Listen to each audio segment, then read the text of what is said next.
So the question is, how do you go from dating to having a relationship? And what's that transition look like? How do you go about doing it? One of the biggest upsets that I have with the dating industry is they never talk about relationships. It frustrates me so much when I see guys going out to bars, talking to people, trying to get laid, and then they find somebody, get into a relationship, the relationship lasts a few weeks, and then they're single again, and then they go out and they do it all again. And the reason this happens is because people are making the same mistake, and it's using the quote-unquote techniques to meet somebody and then keep using them in the relationship. The techniques, the dating techniques, pickup techniques or what have you, most of them aren't good. There is nothing better for generating real attraction than actually understanding the natural process and following it correctly. And what people do is they try and fake a persona. So I'm going to tell you a story of a time that somebody did this to me, and it was a woman that I was obsessed with. So I went out to this nightclub, and I pretty much ran the London nightclub scene. In 2007, it was said that if you walk down the street in central London and you see a beautiful woman and you say to her, "Do you know Adam Lyons?" they would say, "Hell yeah, I went partying with him last week." That was how popular my nightclub scene was in London and the amount of people that we'd bring out with us. The problem is, there were so many women to choose from, and I went through a very hedonistic phase, but I got to a point that I only wanted the best of the best. And there was this one woman who was stunning. She was like the woman equivalent of me.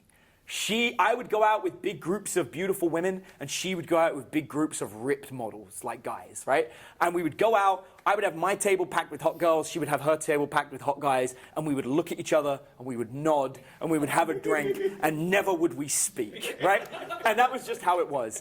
And one day, after like months of this like flirtation across the room, we walk up to each other, and we're like, we should really,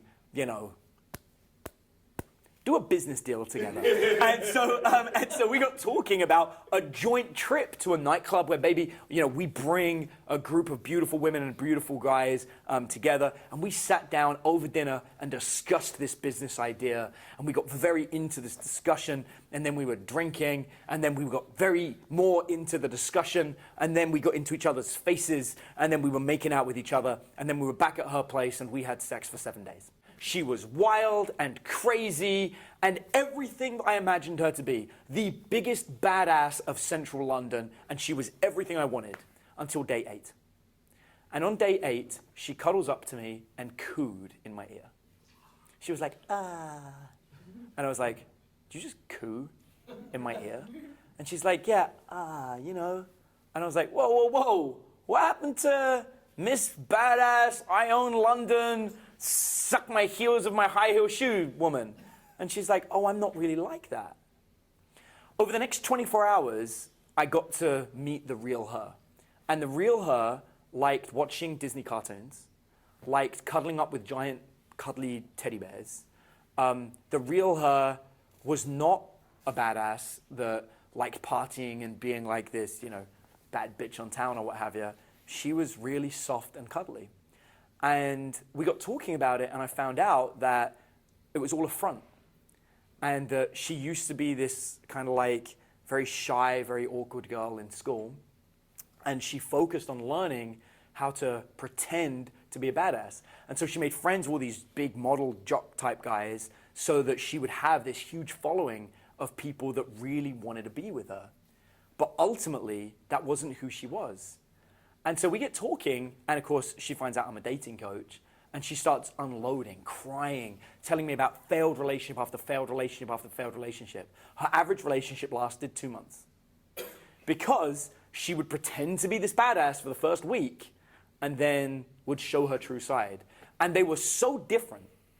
And I explained to her, I was like, the problem is, what you're advertising isn't what you're delivering.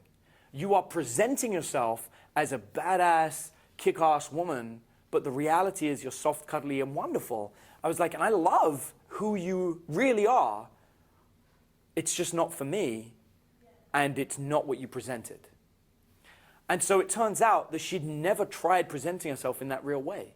She'd always hidden everything about herself and then just became this badass. So I got her we became friends, and I started teaching her to be the real her and show people the real her without losing her business, still doing everything she was doing, but let people know what she's really like and what she wants, in a relationship. And she met somebody and they fell in love. But she met someone that met the real her, who would, hold doors open for her. And, they weren't like doing wild makeouts in the alley like me and her were. I'm sure they were at some point, but that was a subcategory to it. And I find a lot of guys that are trying to get into relationships create this persona that they feel is attractive, that they feel can compete with other men in bars, but they're not being the real them. And then when they get in a relationship, one of two things happens. They either try to maintain it and they end up losing the woman because there's no point being big and wild in a relationship, but they're still being that character and they're still going out and having other women turn up. And now this woman who's in a relationship with them is like, what's going on? I thought we were into each other and now you're back out at the bar and I realize you're just a fuckboy. Or once they're in the relationship, they change and be the real themselves. In fact, I had a student of mine, I met him in Toronto, he's an Indian guy, helped him fix his entire life. He became an absolute badass, got a whole bunch of women, got engaged to one, stayed with her for 3 years, and she just called off the engagement just before the wedding. Why? Because he stopped training with me, stopped focusing on what he knows how to do, and regressed into shy, awkward, didn't go on dates, and became the shell of who he was before. And so it's not that he created a fake persona. He knew what he had to do to make himself optimized when it came to being attractive, but then once he was in the relationship, dropped into being a lazy, not putting the effort in that he knows he needs to do, right? So in that situation, it's not his persona that shifted, it's that he's not taking the correct actions. So again, there's that shift. What it's very important to do is to identify who the real you is and optimize the actions you take. So the real me is someone that is fun and caring and, and I'm capable of being outgoing and do all those things. But the real me isn't actually an extrovert. The real me is someone who's actually quite chill and reclusive. And so what happens is when I meet somebody, I have to show them at the very beginning of the relationship that I like my own personal time and not going out and being wild and crazy. I can do it, but it isn't the real me. And by showing people right at the very beginning who I really am, it means the relationship is that much easier. You've sat in this room and you've listened, obviously my girlfriend's in the room, and I think my girlfriend's one of the most beautiful people I've ever seen. And she's sitting here talking about how upset she is that no one's playing Dungeons & Dragons with her right now. And that's an important factor. That is the key to the success of my relationship. Not Dungeons & Dragons, but the fact that my partner shares my passions. And that's not easy. You can't just go into a bar and be like, hey, you don't play Dungeons & Dragons when I hang out. Like, that doesn't work. It's about being honest in who you are. And I remember how I learned this lesson. I was at a nightclub, and I met a couple of girls, and I brought them back to my place, and I had my Dungeons & Dragons miniatures in a cabinet. And when the women came in, they asked me what it was. And I had a moment of panic where I was like, oh, I can't tell them that I'm into Dungeons & Dragons. They're going to judge me. But I couldn't think quick enough, and I was like, oh, they're just my Dungeons & Dragons miniatures. Later that night, I played the first game of Naked Dungeons & Dragons I've ever played in my life. It was me, 2 women, and we basically played an encounter of sex demons. It sounds so much less epic than it was, because it was really epic. And we were role-playing how the demons were having sex. It was a great experience, okay? But the point is, it came about because I was honest and true about who I really am and what I really want and what I really do. And so the question is, how do you be the true, real self in a relationship? You got to know who you are, man. And you got to do that and be that person. So let me ask you, who is the real you? Okay. So I like adventurous things. I left a 6-figure job at age 29 to join the Army. I would say I'm probably more introverted. I like space to myself a little bit.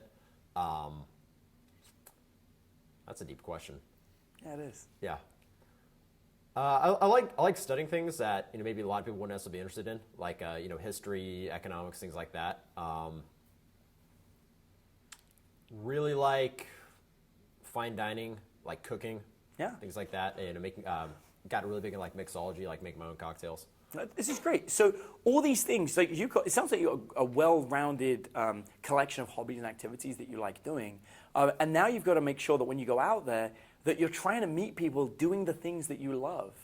You see, if you went to a bar or a nightclub, you're probably not going to meet your ideal person.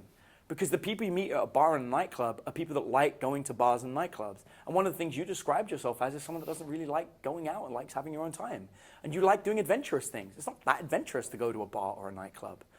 However, if you went on like a tour of South America, and while you were there, you stayed at a whole bunch of youth hostels, and you got to hang out with a group of people that all were doing that and trekking through the forest, you would meet someone epic. There's some really cool programs you can do. I don't know if this interests you, but there's like conservation programs where you can pay like $5,000, but then you fly out there and you actually help them build like conservation sort of like canopies that help protect jaguars and all sorts of stuff like this. You can go and do that stuff, and you will meet people on those events that are into doing those activities. And they're going to be people that like going and doing that and having those kind of adventures and those unique experiences. And you're going to be far more likely to meet someone and get a real connection than you will going to a bar or a nightclub pretending to be someone else. In those situations, the relationship will form naturally because you're not creating a fake persona. You're not running around and using weird lines or whatever to generate attraction. You're just meeting people in a really natural way, doing the things that you love and that you care about. And so if the correct way is how do you transition? The easiest way to transition is actually just start it in the right way. So go out and meet the people that you know that you want right from the back of it. Does that make sense? It does. Yeah. And so, like you were saying, like there are some guys out there that say, oh, never settle down, but not really, but actually really. And it's like, what do they want? And I'll give you this piece of advice. Most guys have no idea what they want when it comes to relationships. The average person gets into what I call a relationship of convenience. They meet somebody, they started dating that person, and now because they were dating, they have to get into a relationship. It's always the same, right? You date somebody for like 3 months, and it's like, when are you moving in? And it's like, when are you going to get engaged? It's like, when are you going to get married? Like, as if that's it. You found your person. That's how it is. And so in those situations, that person has minimal choice, and so they don't really actually choose what they want. And getting advice from those people is really bad. That's why they don't know what they want, because they never chose. So I would suggest that you instead focus on thinking, where are the people that you're most likely to truly connect and meet the real person, and then go there and meet those kind of people. Okay. Cool. Appreciate it. Thank you, man.